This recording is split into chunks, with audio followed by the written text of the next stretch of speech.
Now we have on standby Ngozi Olehi, Senior Advocate of Nigeria. He is a legal practitioner and his son who joins us from Owerri, the Imo State capital, to speak on the Natasha and suspension as well as other issues. Good evening and thank you so much for being with us at this time. Good evening. Thank you for having me. Okay, all right. We are glad to have you here with us.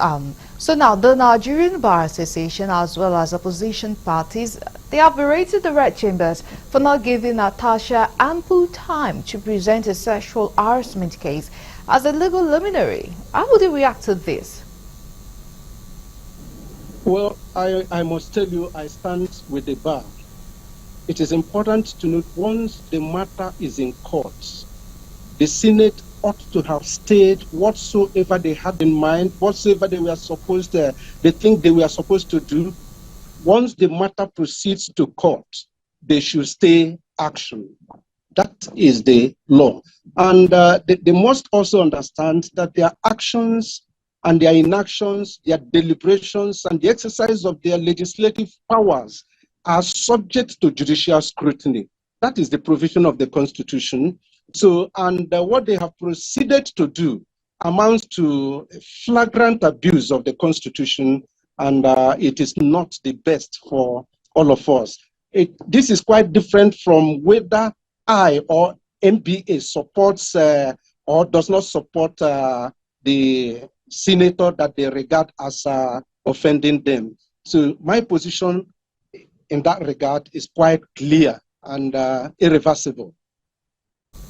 Okay, all right. Now, we have some Nigerians who are of the view that probably the Senate ought to have waited for the decision of the court on the suit before giving her the 6-month suspension.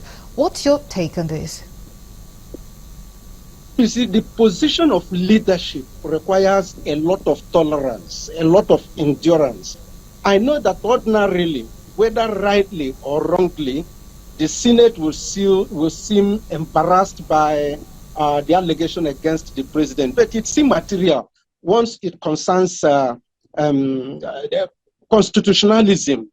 They ought to have stayed on and forget the issue of hurrying into a decision, no matter what the pressure is to preserve, so to say, their integrity. It's not the best in the circumstances. So that hurried decision has thrown the Senate more in bad light than even the allegation of sexual harassment, because it's an institution guided by the provisions of the Constitution, and whatsoever may be the rules that govern their proceedings, such rules are subordinate to the provisions of the Constitution.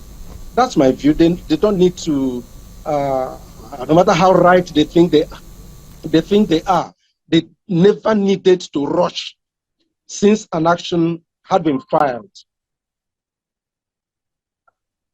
Going forward, what solutions would you recommend in the future for such cases, taking into consideration the misinterpretation and misrepresentation since the issue started at the Red Chambers? Well, the most important thing is to note that there is no alternative to the rule of law. And in our situation, our rule of law is anchored on constitutionalism.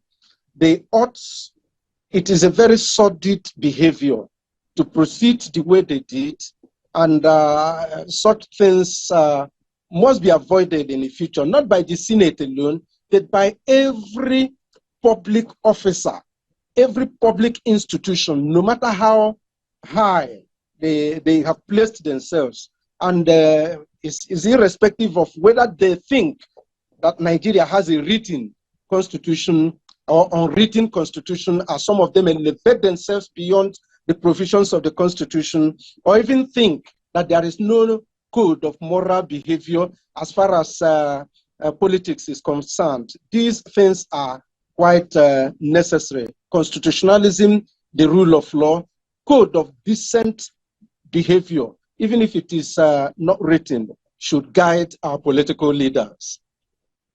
All right, we really thank you for sharing with us your point of view on this topic. Thank you so much for joining us on Galaxy TV.